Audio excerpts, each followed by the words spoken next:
Xin chào anh chị và các bạn lại quay trở lại với video tiếp theo của em trên kênh Tuấn Nguyễn Food. Trong video ngày hôm nay thì em sẽ chia sẻ đến anh chị và các bạn cách em làm món thịt heo chiên giòn bì cực kỳ ngon và đẹp mắt. Đây là một cách làm hoàn toàn mới mà ở trên mạng chưa ai chia sẻ. Với cách làm như thế này thì phần da heo lỗ rất là đẹp và ăn cực kỳ giòn. Phần thịt bên trong thì ăn mềm và rất là ngọt thịt. Để biết được cách làm như thế nào thì bây giờ xin mời anh chị và các bạn cùng theo em đi thực hiện cái món thịt heo chiên giòn bì này nhé. Nguyên liệu để em thực hiện cho cái món thịt heo chiên giòn bì này thì em sử dụng ở đây là 500g thịt ba chỉ. Anh chị và các bạn khi mua thịt ba chỉ thì nên chọn cái phần thịt nào mà có phần bì dày hơn một chút, thì khi chúng ta làm cái món thịt heo chiên giòn bì thì cái phần bì nó lỗ sẽ đẹp mắt và nó sẽ ngon và giòn hơn rất là nhiều. Nguyên liệu thứ hai em sử dụng ở đây là một củ hành lá. Trước tiên để thực hiện được cái món thịt heo chiên giòn bì này thì đầu tiên em sẽ đi luộc cái phần thịt heo của em lên trước để cho cái phần thịt heo của em nó bớt cái mùi hôi đi và cái phần bì nó mềm ra. Như vậy thì khi mà chúng ta thâm cái phần bì nó sẽ dễ hơn rất là nhiều. Trước tiên thì em sẽ cho cái phần thịt heo của em vào để luộc qua đi nhé. Tiếp theo thì em sẽ cho vào đây cái phần hành lá nhé. Thêm vào đây một thìa nước mắm nữa. Sau khi cho cái miếng thịt heo của em vào luộc được khoảng tầm 10 phút rồi thì em sẽ vớt nó ra nhé. Sau khi cho ra thì anh chị sẽ cho vào một bát nước đá cho em nhé, giúp cho cái phần bì của chúng ta nó co lại nhanh và nó dễ giòn hơn. Sau đó anh chị sẽ rửa sạch nó đi để khi mà chiên thì cái phần thịt của chúng ta nó đỡ bị cháy. Sau khi cho ra thì anh chị sẽ dùng cái giấy chúng ta thấm khô cái miếng thịt đi cho em. Sau khi thấm khô rồi thì anh chị và các bạn sẽ sử dụng cho em một cái dĩa này. Chúng ta sẽ thâm vào cái phần bì để tạo ra những cái lỗ. Khi mà chúng ta chiên thì sẽ giúp cho cái phần bì lợn nó lỗ tung ra. Tương tự với cái phần thịt còn lại thì anh chị cũng sẽ thâm sâu vào cho em để khi mà chúng ta ướp thì nó sẽ thấm gia vị hơn.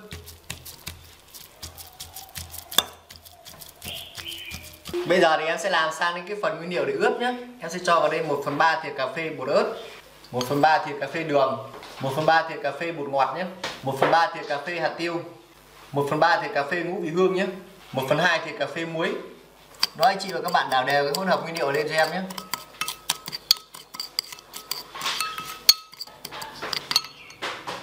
Bây giờ thì em sẽ tiến hành ướp cái phần thịt của em nhé.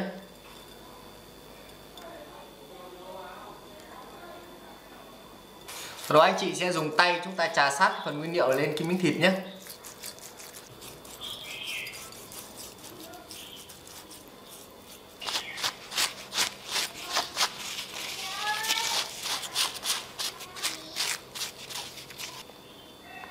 Bây giờ thì em sẽ làm cái phần nước giấm để quét lên trên phần bì để giúp cho cái phần bì của chúng ta chiên nó sẽ giòn hơn nhé.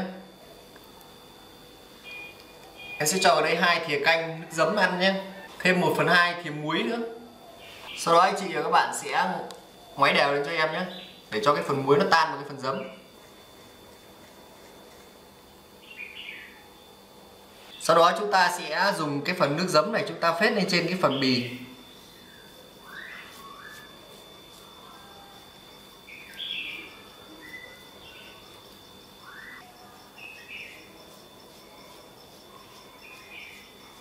Sau khi mà em đã phết xong phần giấm rồi thì em sẽ để cái miếng thịt khoảng tầm 30 phút để cho nó thấm đậm gia vị đi. Sau đó thì em sẽ tiến hành cho vào lò em sấy khô nhé.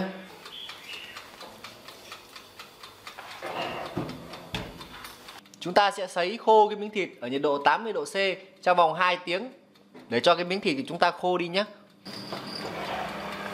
Sau khi sấy khô trong vòng 2 tiếng ở khoảng 80 độ C thì bây giờ em sẽ cho ra ngoài để em đem em chiên nhé.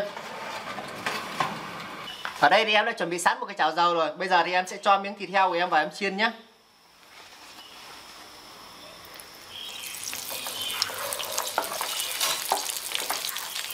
Anh chị thấy không? Với cách như thế này thì cái miếng thịt heo vào chiên không bao giờ bị bắn dầu. Bởi vì về cơ bản thì cái phần thịt của chúng ta nó đã khô hết rồi.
Bây giờ chúng ta sẽ chiên cái phần bì lần thứ hai nhé.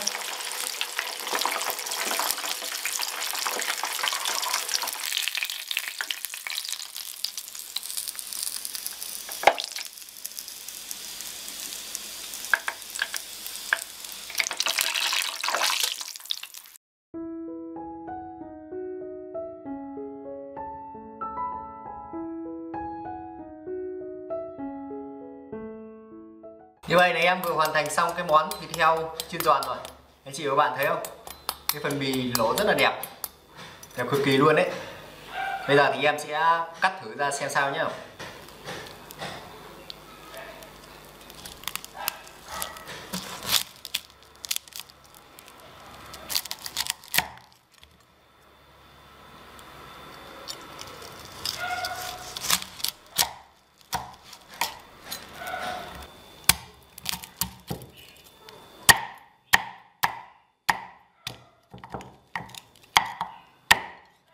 Anh chị thấy không?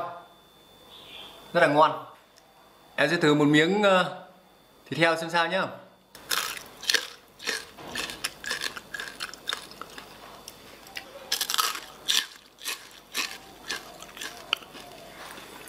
Cái phần da heo ăn rất là giòn tan luôn. Với cái cách làm như thế này đấy thì cái phần da heo ăn rất là giòn, phần thịt bên trong thì ăn mềm chín tới và rất là ngọt thịt, cảm giác ăn rất là ngon. Anh chị và các bạn nào mới cảm thấy thích thì mọi người có thể thực hiện nhé. Video của em đến đây cũng đã kết thúc rồi. Cảm ơn anh chị và các bạn đã theo dõi video của em nhé. Nếu em thấy video của em hữu ích thì nhớ bấm đăng ký kênh để ủng hộ em nhé. Còn bây giờ thì xin chào và gặp lại anh chị trong những video tiếp theo nhé.